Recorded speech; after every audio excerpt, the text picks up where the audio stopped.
We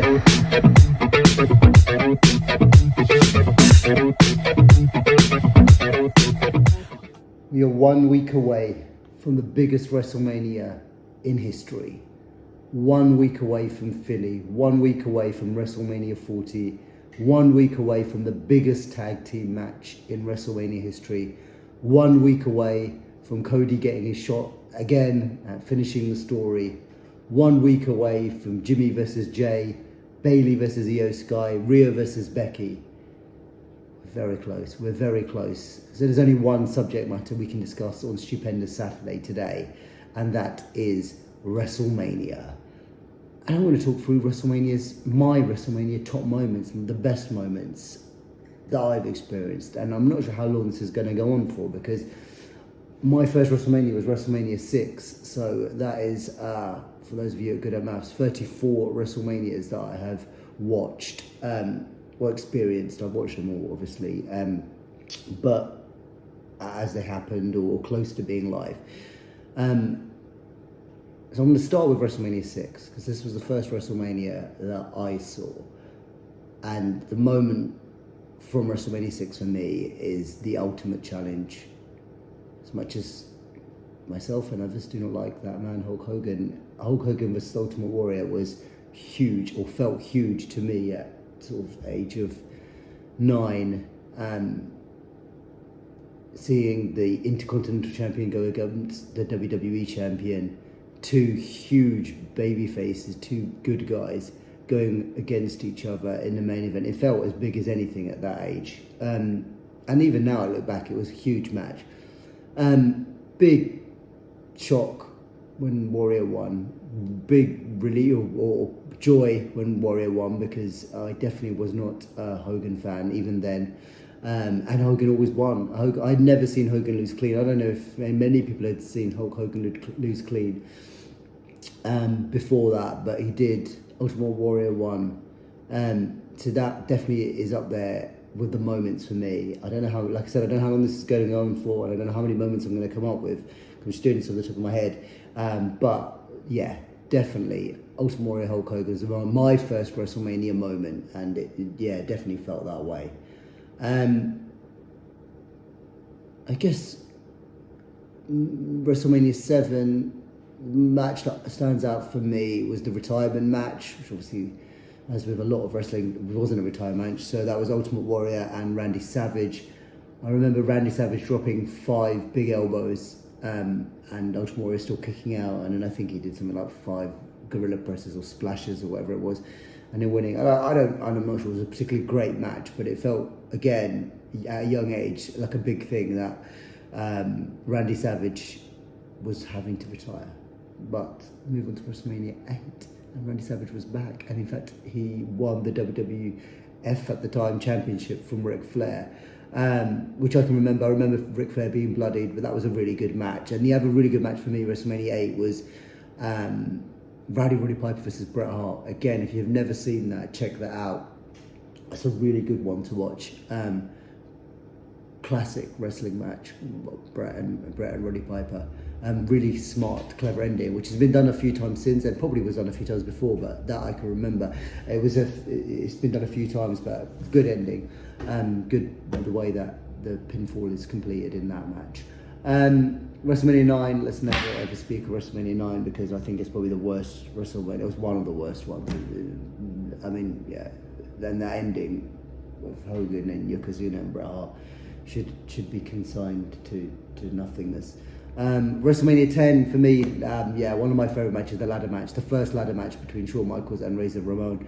I had never seen anything like it. I think most wrestling fans who watched WWF at the time had never seen anything like a ladder match. I think when it was announced, it was okay, well, they're going to be climbing the ladder to get the belt. I don't know, again, this is younger me. You didn't think of, maybe they'll use a ladder as a weapon, but obviously now the ladder matches are here, there and everywhere. And that's not to say they're not good, they can still be innovative, but at this point, this was huge. So it's probably not the best ladder match ever anymore, but it's definitely up there in iconic WrestleMania moments. I'm going to skip WrestleMania 11, not one of my favourites. WrestleMania 12, Shawn Michaels and Bret Hart Iron Man match for me. That was my two favourite wrestlers, I think, well, probably two of my top 5 ever of all time, but two favourite wrestlers at the time, even though I was I'm a big Shawn Michaels fan, so Shawn Michaels was the one I wanted to win. My sister, younger sister, was a Bret Hart fan. But yeah, whether this is a classic match, I don't know.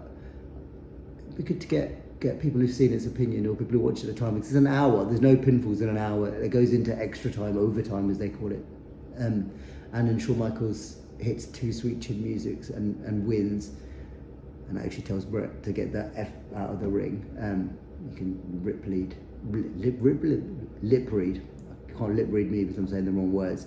So that was a moment, and obviously the iconic line from the man we can't mention anymore, CM Punk and Drew McIntyre. The boyhood dream has come true for Shawn Michaels, which is now almost on every WrestleMania montage. I used it on the montage when I surprised Talia with her trip to Philly this year, and I told her about it. But the boyhood dream did indeed come true for Shawn Michaels. WrestleMania 13, I'm not going to skip. I don't think it's a particularly memorable event, but I would say Bret Hart submission match, Stone Cold Steve Austin, the heel and face turn, brilliant, absolutely brilliant. In my top 10 matches of all time, definitely. The blood, obviously the iconic image of the blood pouring down Stone Cold Steve Austin's face is a sight to behold, and it's just a fantastic match.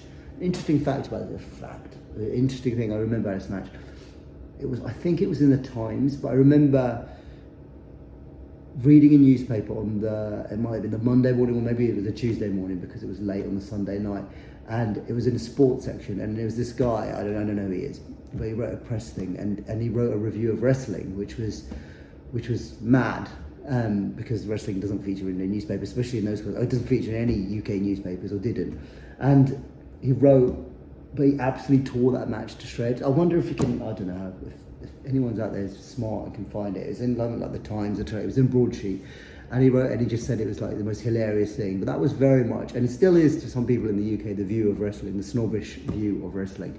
But anyway, I'm the opposite of that view. That was definitely a WrestleMania match to remember. Probably top 5 WrestleMania matches for me. Top 10 matches probably of all time for me. So WrestleMania 14, WrestleMania 15, WrestleMania 16. I know there were good matches and so on, but yes, 17. Then I go, and I know the TLC is what people will talk about. I just never a massive Hardy's, Edge, Dudley Boyz fan. Controversial. It just wasn't for me, that style or that thing, and it just never resonated. And at this time, I was having probably not falling out of love with wrestling at this time, but I'd watched it for maybe what was it, 10 years at this point. I'm getting up to WrestleMania 17. Probably gone to uni, not have as much access to it. Obviously, this is the days before the internet was so widely available, and you could press a button in 5 seconds and watch any match you want.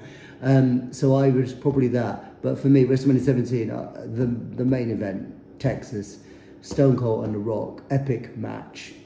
People don't like the ending. People don't like the ending of Austin turning heel, siding with Vince. Oops, I said his name, Vince McMahon, and everything. But I don't know. Stone Cold's theme as well. There's the theme where he had the words in it as well. That in Texas, and just beat the hell out of The Rock with the chair. So yeah, that's a moment from 17. 18. I'm going to bring him up again, Hulk Hogan against The Rock. I talked about this in a previous show about, someone said if you turn the sound off, it's a terrible match. And it's probably, again, just like Hulk Hogan and El Temora, not a technical masterpiece, definitely. But Hogan versus The Rock, this felt like once, I don't know, I think they did have a rematch at some other pay-per-view, but like in terms of WrestleMania, once in a lifetime moment. The fans siding with Hogan again, and it was in the Sky Dome in Toronto, which was 12 years before, was where he lost to Warrior, and he loses cleanly again to The Rock. Then The Rock does his pose down with Hogan afterwards, but that's just an epic WrestleMania moment match. The days before, obviously camera phone, you can see the bulbs popping off as them two are having the face off. That is iconic for sure. So in case you were wondering where my daughter Talia is, and you haven't checked out the video from yesterday, check it out. There'll be a link somewhere, I don't know which side it is. There's a link to that video from yesterday, and that will explain where Talia is. Right, moving on, skip 20, 21, arguably the best match in WrestleMania history, in my opinion, or up there at least. Shawn Michaels versus Kurt Angle. This is a technical classic. Absolutely brilliant match. Two of the best in-ring wrestlers, in-ring performers, whatever they want to be called, of all time in Kurt Angle. At their peak, probably. Definitely Kurt Angle at his peak. Yeah, just epic wrestling match. Another one I would absolutely urge you to check out.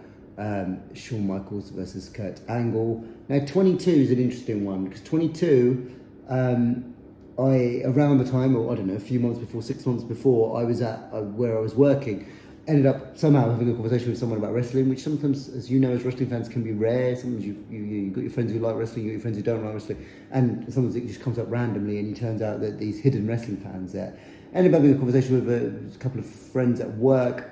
Turns out that their friends were planning a trip to Chicago for WrestleMania 22. They had, I think they were getting tickets, they had space. Tickets were a lot cheaper in those days to get it. They had already had a hotel booked and all that. Anyway, invited me to come along. And I think this maybe got me back into it a bit more seriously. I mean, I never was fully out of wrestling, but this probably got me back into it around WrestleMania 22. Got to go to Chicago, which was amazing. All-State Arena. I don't know if it was called the All-State Arena then. It might have been a different name, but that was definitely the arena which, Raw was from last week. Survivor Series was from last year. Money in the Bank, infamously, in 2013. And CM Punk was there at WrestleMania 22, as I'm sure most of you wrestling geeks know, because he was one of the gangsters in John Cena's entrance. But yeah, so the whole, I don't know what everyone else thought of WrestleMania 22 who didn't go, but because I went, I think there's always a bit of special place in your heart sort of thing. So I remember, Edge and Mick Foley, Mankind, I think it was Mick Foley at the time, that was that hardcore match or no rules match, whatever it was. Edge spearing Mick Foley through the fiery table. That's one to definitely check out. Shawn Michaels and Vince, again, I've mentioned his name, but Shawn Michaels got a good match out of Vince McMahon, which is a testament to Mr. WrestleMania Shawn Michaels. And a really good bit with Shane McMahon, and a good ending, and a good, that was good. But for me, the atmosphere around the main event, and then this is all about Chicago, the atmosphere of the main event, obviously everyone's supposed to be cheering John Cena defending against Triple H. It was the complete flip reverse in Chicago, and it was strong FU without the F and the U, but with the actual word Cena chant. In Chicago, and Cena ended up tapping Triple H out. Yes, that was, I remember supporting Cena because I wanted to support the person that everyone else wasn't supporting, which has generally been my ethos with wrestling, of supporting the heels, but in this case it was the babyface. But yeah, that was epic atmosphere. One match I haven't watched in a while, and I don't know how good a match it actually was between Triple H and John Cena, but it was an epic atmosphere in Chicago. And I have to say, if there is a WrestleMania in Chicago in the next few years, is one that I would really want to go to, because as you see from watching on TV, a really always good atmosphere in Chicago. WrestleMania 23, I'm not even going to pretend that there's that much memorable. Shawn Michaels and John Cena is a decent main event. There was that hair versus hair match, Donald Trump and Vince. I'm sure there's some other stuff on there, but I can't really remember. And do you know what? I'll go. WrestleMania 24 was the retirement match, or the WWE retirement match for Ric Flair. So that was it. The Shawn Michaels, sorry, I love you, before hitting him with Sweet Chin Music and retiring him from WWE. Obviously, it was supposed to be retired before all wrestling, but as you may know, Ric Flair, at the age of 60-something, was it, or early 70s, had a match last year. And obviously he had matches in TNA and other organisations since then, but he's never had a WWE match since then. So that was definitely a moment. It was a great match. So, again, Ric Flair not at his peak, but still two of the best in-ring performers of all time in Shawn Michaels and Ric Flair. 25, Shawn Michaels again, so this wasn't the main event, and the main event suffered for us. The actual main event was Randy Orton versus Triple H, but it was a dead match, and I think they both hit their finisher right at the beginning, and I mean, no one's following Shawn Michaels and The Undertaker putting on one of the all-time WrestleMania matches. You know, between 25, so talk 25, 26, obviously the two Shawn Michaels and Undertaker matches. Everyone says the first one's the best one because it was, maybe because it's the first one, but I think they're both as good. You watch them as a two, they're just epic matches between two of the most famous wrestlers ever, and obviously the 26th one proved to be Shawn Michaels' final match, if we don't mention a certain Saudi Arabia event, which we shouldn't mention because it was not the match to come out of retirement for. Although I will argue to this day that in that match between Kane, Undertaker, Shawn Michaels and Triple H in Saudi at Crown Jewel, one of the Crown Jewels or something, Shawn Michaels was the best of the four, and he was the one who had been retired for years. But anyway, so Shawn Michaels and Undertaker, 25-26, epic clashes. And yeah, Undertaker obviously won them both. 27, I was messaging wrestling WhatsApp group that I'm in the other day about this, and just the ass ending, man, of the Rock, Miz versus Cena, the Rock overshadowing over it, all of it, you know, costing Cena the match, Miz winning, then the Rock hitting a people's elbow or whatever it was. I mean, that was just an ass match. Like when the Rock was announced to return on the Raw, what was it, 3 months before, as the guest host of WrestleMania, that was epic. The Rock hadn't been in WWE, I think, for something like 7 years or something like that, was it? So that was a big deal. But this guest host, I mean, you look at what The Rock's doing right now versus what The Rock did when he came back then, in terms of at least that bit, yeah, night and day in terms of quality and entertainment value. But I'd say not a fan of that WrestleMania 27. I can't remember much else about it. 28. Sure, something happened at 28. 29, 30. I'm trying to do the best WrestleMania moments, so I apologise if I'm offending you with some of your favourite matches. I'm sure people will pick the Daniel Bryan moment again. Never a huge Daniel Bryan fan, so it wasn't that big a deal for me. 31, a couple of things. So I think it's the best RKO ever. So Seth Rollins tries to hit the stomp, which was called something else then. Randy Orton flings him up, hits him into an RKO. So that was the match, mid-card match between Randy Orton and Seth Rollins. If you haven't never seen that RKO, check out that RKO. In fact, I think there's a short on our channel, so you can look at a short. I wonder if you can link to shorts. If you can link to shorts that we've made, I will link to it right now, and you can see that. But if you can't, just Google Randy Orton RKO Seth Rollins WrestleMania 31, and that leads to, I think, the best, apart from the SummerSlam Last Man Standing match, I think it's the best Brock Lesnar Roman Reigns match is actually the WrestleMania 31 main event. I think it's a really good event. Roman takes an absolute beating, still keeps going, and then obviously the heist of the century, Seth Rollins cashes in and wins the belt without actually pinning Lesnar. So yeah, no, 32 was a Triple H and Roman Reigns in the main event. I can't remember much from 32.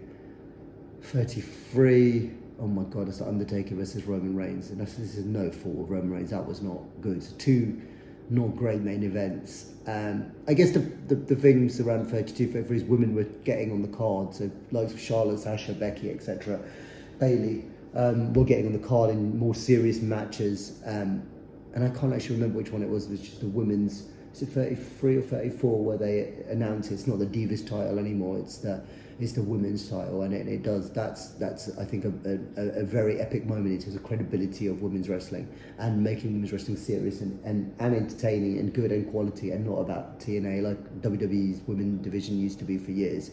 So yeah, 30. So it's 34, the one with Sting. Whatever that one is, that one's just an entertaining match. So Sting and Triple H, where the NWO come out, Shawn Michaels come out, DX come out, and it's like for nostalgia, for people who watched the WCW, WWE, Monday Night Wars, people who watched the Attitude Era, that was a real throwback to a load of people coming in, running in. I know people didn't like the fact that Triple H beat Sting, I don't really care. But that was quite a moment. Again, 34 was Brock Lesnar versus Roman Reigns, and that wasn't one of their best. 35 I went to, so 35 in New York. So for me, again, probably added affection because I was there, although it was very, very, very long. I think with the pre-show, how much time you get in and all that, I think it's like 7.5 hours, which I love wrestling, but 7.5 hours. And then, because it was in the MetLife Stadium, which is New Jersey, no trains, took 3 hours or something to get an Uber. It was a very long day.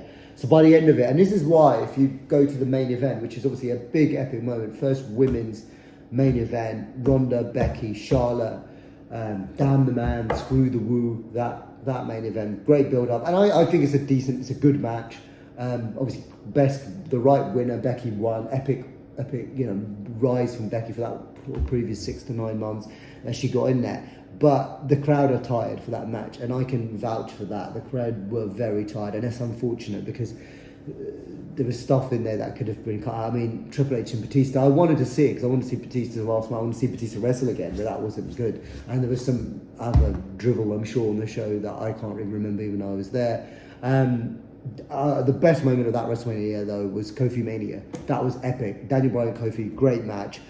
And we were all in the crowd. I remember talking to people I was with, friends I was with, but also people around us that just didn't think Seth would win. Seth won the opening match against Brock Lesnar, and Kofi would win, and Becky would win. All the fan favorites. So everyone was like, "Remember, Vince is not going to allow us. Vince is not going to allow us." Anyway, it happened. Kofi Mania, though, was the best part for me of that, and John Cena's Doctor of Ergonomics return on Elias. That was also quite entertaining.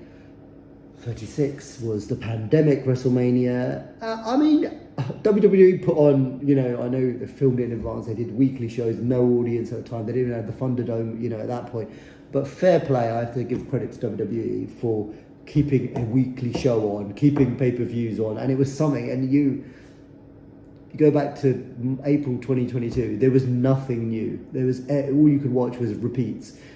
Same old stuff, unless they had stuff that hadn't been released. Every TV show, there was no films, there was nothing new for months because it was just the same stuff. But WWE, yes, it wasn't great with no audience. It was weird and it was odd.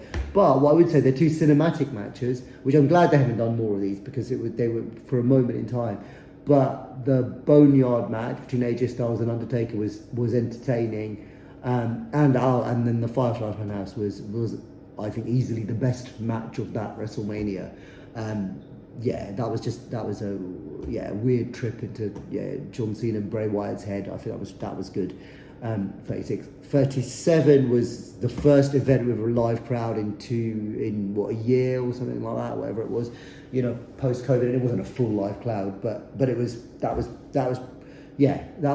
pretty cool in that. For me, as much as we got to smash them, stack them, pin them, for me, Bianca versus Sasha Banks.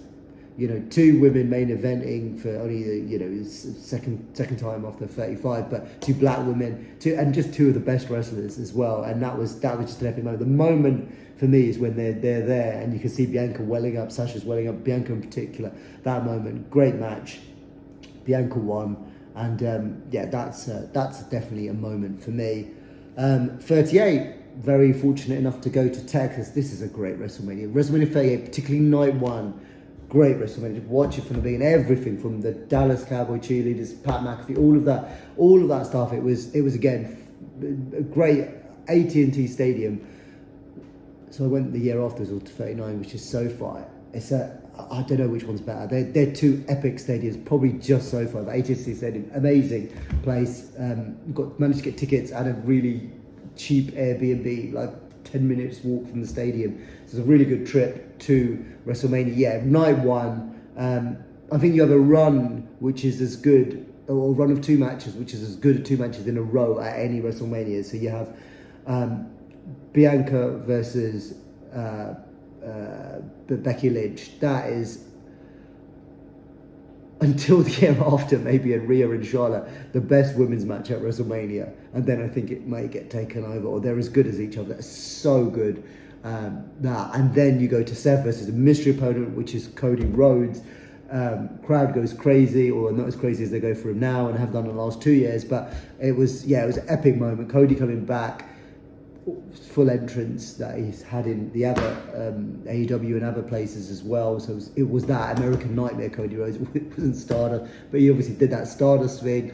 And it's such a good match. I mean, it was his first match back in WWE, but it's just a great match. And unsurprisingly, Seth Rollins and Cody Rhodes. Of course, it's going to be a good match, but yeah, that was that run there. And there's other moments as well. Obviously, Stone Cold Steve Austin as well. Then I think there might be a match between them. Then you get Austin as KO. KO gets a match out of Austin after 19 years and a decent match. And obviously Texas, mental crowd for Austin. WrestleMania Night 1. WrestleMania 38 Night 1 is epic. Night 2 not as good, but definitely had some moments, and I know it's controversial, but got one last stunner for Vince. You had one last Vince, and it will be now one last moment between Vince and Austin, which is arguably definitely top 5 rivalries in WWE history. So you had that. 39, so again, fortunate enough to have gone to 39 last year in Hollywood. I think it's a great WrestleMania, both nights. Some really good matches. That men's Fatal 4-Way last year, the tag team Fatal 4-Way, I don't know, it was like 10 minutes or something, and everything hit in that, and everything landed in that. Usos and Sami Zayn in the main event, although I will argue that it should have been Charlotte versus Rhea, but then maybe they wouldn't have as good a match if it was in a main event, because the crowd wouldn't have been, I don't know, whatever. Well, Charlotte versus Rhea was the best match of night 1. It was so good. I think, again, it's between that and Becky versus Bianca for the best women's match. And then night 2, triple threat, Sheamus, Drew McIntyre and Gunther. Oh my God, this was good. And it was epic. And then and Gunther to still win, and he's obviously still 600 plus days now as champion. And then the main event, and I will argue again, which not everyone, I know the ending people don't like because they wanted Cody to win, but that even adds to it. For me, this is like, I think it's from Roman's, or from Cody's entrance, or from probably the build-up video which is great, to Cody's entrance, Roman's entrance, to the end of the match. It's like an hour, but this is cinema. When people say it's cinema, this is cinema. The match hits, the near falls, the interference, everything, the entrance. I mean, God, Roman Reigns' entrance, I will say, it's probably the best entrance in WrestleMania history, with the pianos and everything. And being there, very fortunate to be in SoFi, to be there, epic. I was in the minority in the crowd. I wanted Roman to win, and I was happy Roman won. And it obviously leads us up into WrestleMania 40, which I feel is a nice segue to say. Segue, is that the right word? Probably not. Right, time to end this video, which is going to be the longest video in GWE history. Right, please comment with your favourite WrestleMania moments, or favourite WrestleMania match, whatever that might be. And remember, Talia and I will be in Philly in the next few days. We're flying out in a few days' time. We will be at WWE World. We'll be on the Rocky Steps. We'll be at the Liberty Bell.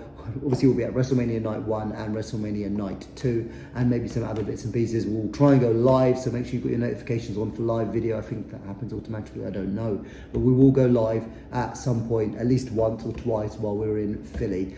Right, although I do feel I will be doing a show post-Raw this week, because on Raw this week, we have, I think there's rumours that CM Punk's going to be there. I don't know whether he's going to be on camera, but he's going to be there.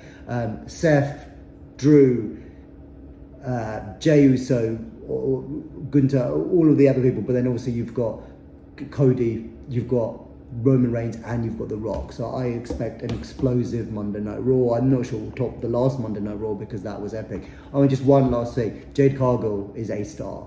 Epic entrance, great save, and I have a very excited daughter with the combination of Jade, Bianca and Naomi taking on Damage Control next weekend at WrestleMania. So that is it for me today. I hope you've enjoyed this episode of GWE Stupendous Saturday. Have a great day.